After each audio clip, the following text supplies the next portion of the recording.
राधे राधे गुरुजी। राधे श्याम। गुरुजी, मुझको काम, क्रोध, लोभ और भय से पूरी तरह छुटकारा पाना है।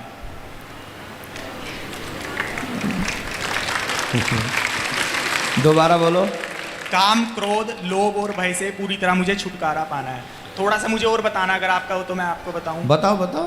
तो मैं पिछले 3-4 महीने माइक सामने रखो। मैं पिछले 3-4 महीने से हनुमान चालीसा का डेली पाठ कर रहा हूँ, श्री राम स्तुति कर रहा हूँ, श्री बजरंग बाण कर रहा हूँ। और मुझे काफ़ी, मेरा काम तो लगभग मुझे ऐसा लगता है ख़त्म ही हो गया। जैसे कोई पराई स्त्री मेरे आगे आती है, या तो मैं नज़र झुका लेता हूँ, उनकी चरणों की तरफ देखने लग जाता हूँ, उनसे नज़रें नहीं मिलाता। और ऐसा हुआ था कि 3-4 महीने पहले मेरे जीवन में काफ़ी बड़ी समस्या आ गई थी। उससे पहले मैं भगवान को नाम जाप वगैरह नहीं करता था, हालांकि मैं मानता था, बट वो ऐसी समस्या आई ना, मुझे चारों तरफ और कुछ नहीं दिखाई दिया, बस भगवान भगवान भगवान। तब से मैं डेली हनुमान चालीसा का पाठ कर रहा हूँ और मेरा जीवन बदल रहा है, मुझे खुद ही महसूस होता है। और बड़ी कृपा हुई है हनुमान जी की, राम जी की मुझ पर। और पिछले हफ्ते 10 दिन पहले रात को 9:45 बजे मैं अपने घर पे आराम से लेटा हुआ था। मेरा भाई अचानक से बोला, चल तुझे वृंदावन घुमा के लाता हूँ। 15 मिनट में मैं वृंदावन चला गया और वहाँ मुझे श्री प्रेमानंद जी महाराज जी के भी दर्शन हुए। और ऐसा भी कहते हैं कि वे संतों के जब दर्शन होते हैं तो भाई बेड़ा पार हो जाता है। और अब देखो, आज तक कभी मैंने सत्संग नहीं सुना। मैं पिछले 1 हफ्ते से लगातार आ रहा हूँ, 3:45 के राउंड यहाँ पे बैठ जाता हूँ और आपका पूरा 3-4 घंटे का सत्संग सुनता हूँ। और यही सब चीज़ें जो यहाँ पे होती है अपनी मम्मी को जाके बताता हूँ, तो काफ़ी अच्छा लगता है मेरे मन को।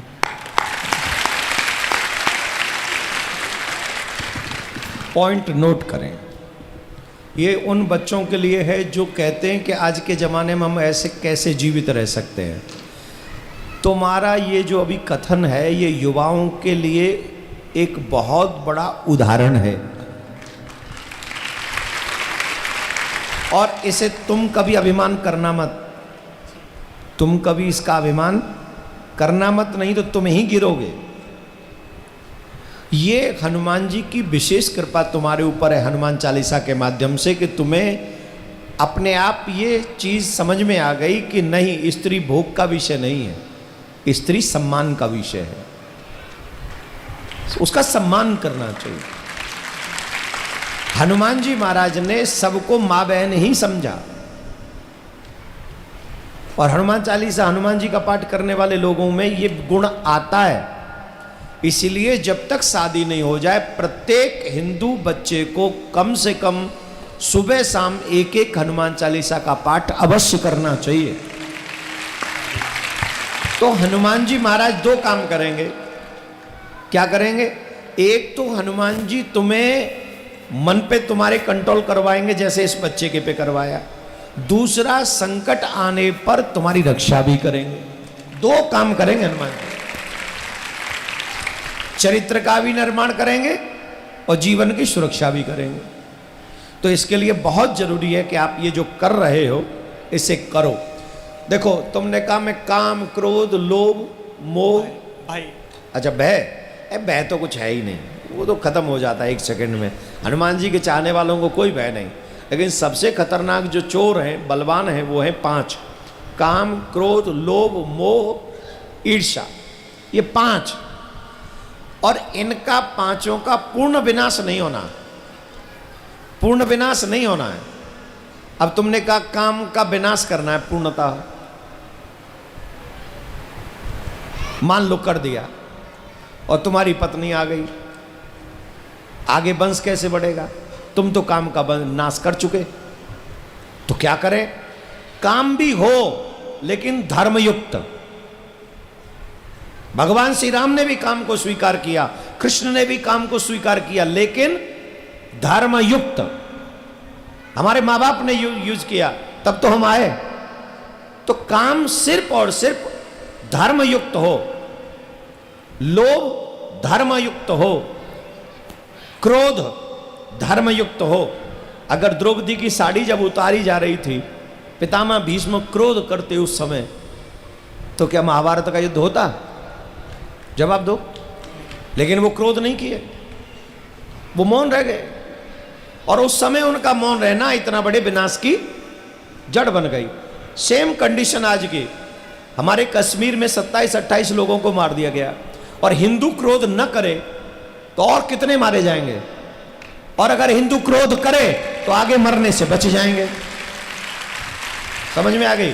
तो क्रोध का भी प्रयोग देश और धर्म की रक्षा के लिए अगर हो तो वो क्रोध भी जरूरी है।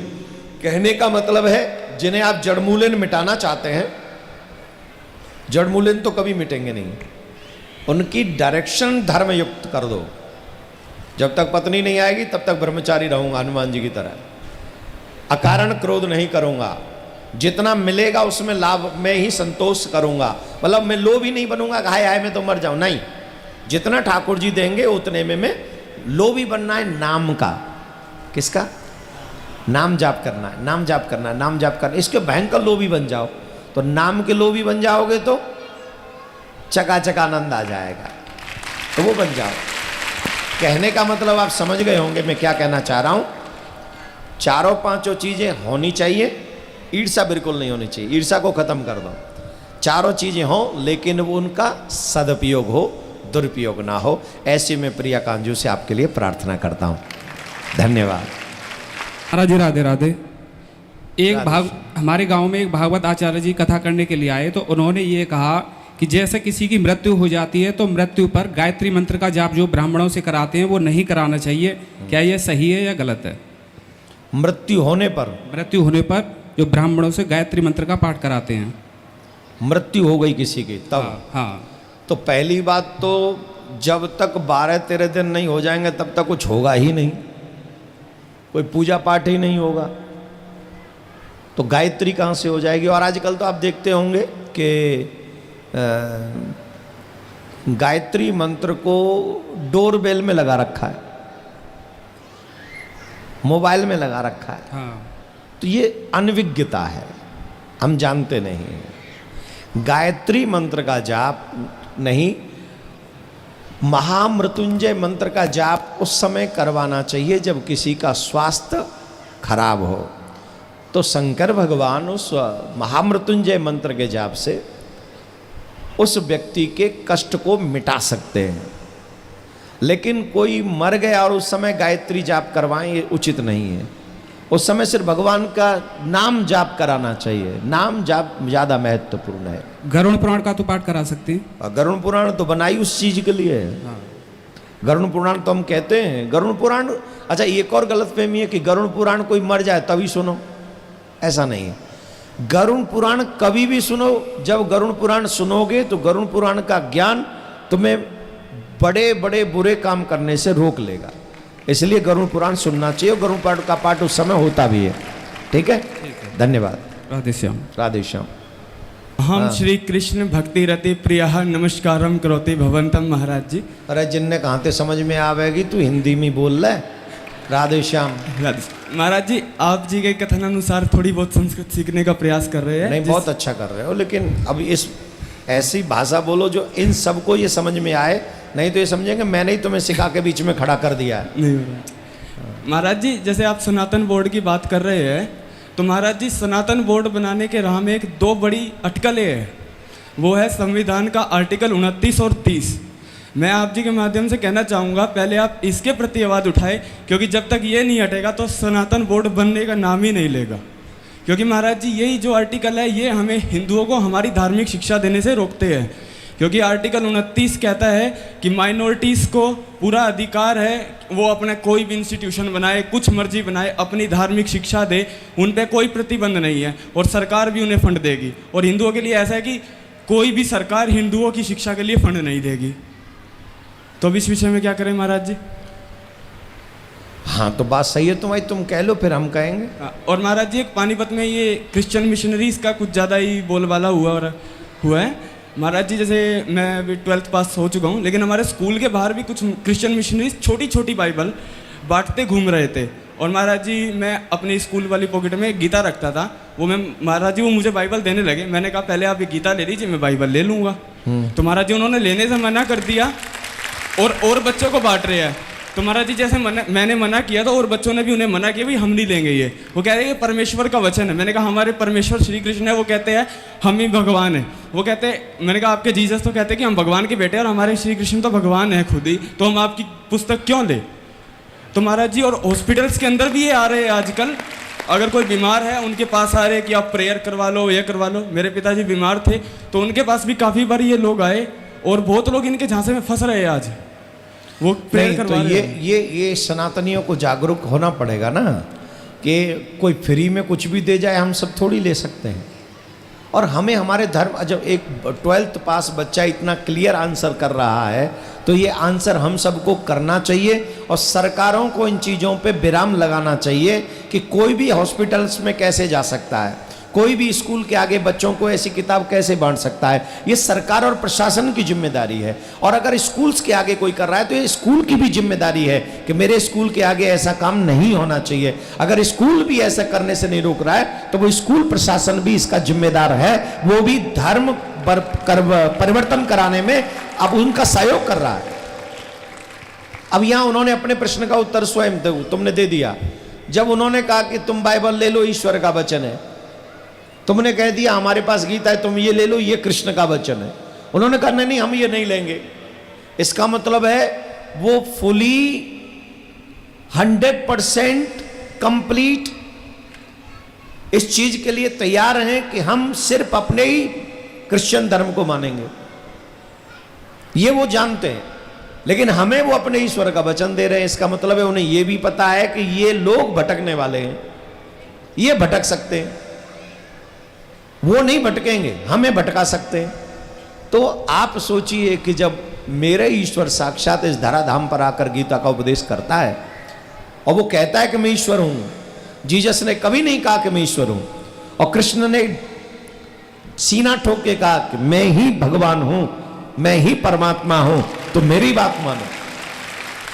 तो इसके लिए बहुत सराहनीय कार्य है। प्रशासन को, सरकार को, इस तरफ मैं तो कहूँगा हरियाणा की सरकार को, सैनी जी की सरकार को थोड़ा ध्यान देना चाहिए। स्कूल और कॉलेजों के आगे ऐसे जो बाइबल बांटने वाले लोग हैं या धर्म परिवर्तन कराने वाले लोग हैं हॉस्पिटल्स में, प्लीज़ हम निवेदन करेंगे सैनी जी को कि सैनी जी आप इस प्रदेश के मुखिया हैं और आप अपने प्रदेश में ये कार्य करने से थोड़ा सा अपने प्रशासन को अलर्ट करें। ठीक है, धन्यवाद। आपको चरणों में मेरा प्रणाम गुरुजी। राधे श्याम। एक बात बताइए गुरुजी, हाँ? इस दुनिया में आया था कि पहले मैं आया था कि पैसे आया था? पहले मैं आया था कि पैसे आया था? वैसे तुम्हें क्या लग रहा है? नहीं तुम बताओ। मैं तो बता ही दूंगा। पहले नहीं, तुम्हें पहले मुझे पूछने आ कि मैं आगरा से आया हूँ। आगरा से आए हो? हाँ। कब आए तुम? कौन से सन में आए? नहीं मैं अभी आया था, मुझे 25 साल का हो गया मैं। तो 25 साल पहले पैसा ना हो? वो तो बात सही है। कोई मुझे ये बताइए कि मुझे पहले इंसान ने खिलाया था कि पैसे ने खिलाया था? मुझे आप ये बता दीजिए। तो पैसा ने खिलाया था, मैं पैसे की कदर करूँगा, और इंसान ने खिलाया था तो मैं इंसानी कदर करूँगा। आप मुझे ये बता दिए गुरु जी। ठीक है, धन्यवाद। वो पतो ही जब तुम वो घूर घूर के देख रहे हो चुके है वो, और आगरा तो आयो है। वैसे तो आगरा जाओ करें जी, आगरा ते आयो है। सुन भाई, शांत, एकदम शांत। पेट तो उनका भी भरता है जिनका पूरा जीवन निकल जाता है पर उन पे पैसा नहीं होता है। उनका भी पेट भरता है। सिर्फ मानव ही ऐसा है जिसे पैसे की भूख लगती है। पैसे की भूख सिर्फ मानव को है, हाथी को नहीं है, घोड़ा को नहीं है, और तो क्या कहें गधे को भी नहीं। गधा भी घास खा के अपना जीवन गुजार, गधा। और हम कहते नहीं हमें पैसा चाहिए। नो डाउट कि हम सबको पैसे की आवश्यकता है। अंग्रेजी में अगर हम कहें everyone needs the money, without money we can't survive nowadays, but infatuated with money it's bad thing. पैसे के लिए पागलपन जो है ना वो खतरनाक है। कि मैं पैसे के लिए कुछ भी करूंगा। पैसे का आना, धन का आना, ये लक्ष्मी जी का ही स्वरूप है। तो हमारे लिए तो लक्ष्मी जी भी पूजनीय है, हम अपमान नहीं कर सकते लक्ष्मी जी का। भगवान की पत्नी है तो हमारी माँ हो गई, अगर हमारी माँ है तो हमें उनका सम्मान करना है। लेकिन जिन पे पैसा नहीं, क्या उन्हें रोटी नहीं मिल रही? चींटी को खाने को नहीं मिल रहा, हाथी को खाने को नहीं मिल रहा। Money is not everything. पैसा सब कुछ नहीं है, सब कुछ है मानवता। श्रेष्ठतम है मानव जीवन। लोग कम खा के भी भगवत प्राप्ति कर लेते हैं, और मानव जीवन में ही भगवत प्राप्ति हो सकती है, अन्य जीवन में नहीं हो सकती। तो पैसा जो है वो साधन एकत्रित कर सकता है, साधना नहीं करवा सकता। तो इसलिए अगर धन ना हो तो भजन जम के करो, और धन ज्यादा हो तो भजन हो सके उसी धन का उसी लाइन में प्रयोग करो। दोनों स्थिति में कल्याण हो जाएगा। हमको लगता है पैसा महत्वपूर्ण नहीं है, मानव जीवन ही महत्वपूर्ण है। मानव जीवन रहा तो पैसा भी काम आएगा, और मानव जीवन ही नहीं रहा तो अरबों खरबों के डेले पे सो जाओ, किस काम के? ठीक है ना। तो बहुत बहुत धन्यवाद। बहुत अच्छा प्रश्न है। मैं पहले आया कि पैसा, ऐसा प्रश्न सिर्फ आगरा से आया हुआ आदमी कर सकता है, कोई और नहीं। अच्छा ये बताइए गुरु जी, एक बात बताइए कि दुनिया के, मैं खड़ा नहीं होता, हाँ हाँ, ये बताओ, दुनिया कहती है कि दुनिया पैसों की मोह माया है। मैं इस मोह माया में नहीं जीना चाहता गुरु जी, मैं इस मोह माया से निकलना चाहता हूँ। का नाम है त्यो? मेरा नाम है गुड्डू। गुड्डू? हाँ। कहाँ? अच्छा, पापा को नाम का है? मेरे पापा का नाम है श्री राम। श्री राम के गुड्डू हो आप? अरे वाह, गजब। मोह माया से निकलना है तो किसी संत महात्मा के पीछे चले जाओ और उनसे कहो सर दीक्षा दे दीजिए, नाम जाप दे दीजिए, और पहन लो लंगोटी। मेरी बात सुनो, नाम जाप गुरु दक्षिणा मैंने आपसे ले रखी है। मोती ले ली? हाँ। अरे मेरो ही चेला मोह पे हावी है रो यार, हद कर रहा तू। अब सुन, मोह माया से दूर होने का एक ही सिद्धांत है बेटा, ये जितना भी संसार है मेरा नहीं है, ये बात गांठ मार लो। जो हमारे चेले हैं सब, ए मैया एकदम गांठ मारो, पहले बैठो यहाँ चुन्नी में गांठ मारो। ये जितना भी आपको दिख रहा है ये भगवान का ही है, आपका नहीं है। जब आप इसे अपना मानोगे तो ये माया हो जाएगी, और जब आप इसे ईश्वर का मान लोगे तो ये सेवा हो जाएगी। व्यक्ति गलती वही करता है कि संसार को अपना मान बैठता है, ये मम्मी मेरी, पापा मेरा, बेटा मेरी, बेटी मेरी, पत्नी मेरी, पति मेरा, सब ये मेरा है, मकान मेरा, गाड़ी। तो जब अपना मानोगे तो ये माया हो जाएगी, तुम्हें डुबा देगी। और जब सब चीज को मान लोगे तो भगवान का ही है। मैं तो भगवान ने यहाँ सेवा करने भेजा हूँ, फिर माँ की भी सेवा करोगे, फिर बच्चों की भी सेवा करोगे, और फिर पत्नी की भी सेवा करोगे, पत्नी तुम्हारी सेवा करेगी। क्या समझ के? ये सब भगवान के हैं। तो अगर रोटी भी खा रहे हो ना भगवान का मान के, वो भी भजन ही हो जाएगा तुम्हारा। तो सब कुछ भगवान का है, मेरा कुछ नहीं, ये भाव मन में रखना चाहिए। ठीक, राधे श्याम।